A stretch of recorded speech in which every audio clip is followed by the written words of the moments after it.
ঝুলিয়ে থাকো তো, আর একটু মাসাজ না দিলে কি বলতো কোথায় ব্যথা পেয়ে যাবে না পেয়ে যাবে, এখন কিছু হবে না, বয়সকালে সে ব্যথাগুলো উঠবে, বুঝেছো? খেলবে না কেন, খেলো, কিন্তু সপ্তাহে একটা দিন করে তোমাকে আমি মাসাজ দিয়ে দেবো, ঠিক আছে? যেমন সোমবার। যেমন সোমবার বলে কোনো ব্যাপার নয়। তুমি থাকো না সারাদিন? না থাকি না, এই কথাটা তো কোনো।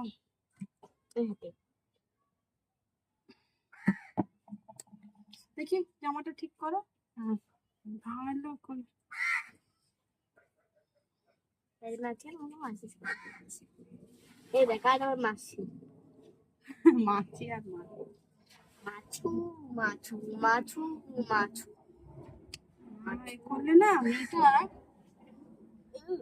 নিজেকে এত দুরন্ত, এত খেলে, কোথায় ব্যথা পায় বলো? অত যতই আমি ওকে পাহারা দিই, দেখি, চোখে চোখে রাখি, তার নিমেষে তো কাজ সেরেই নেয়, কোথায় ব্যথা পায়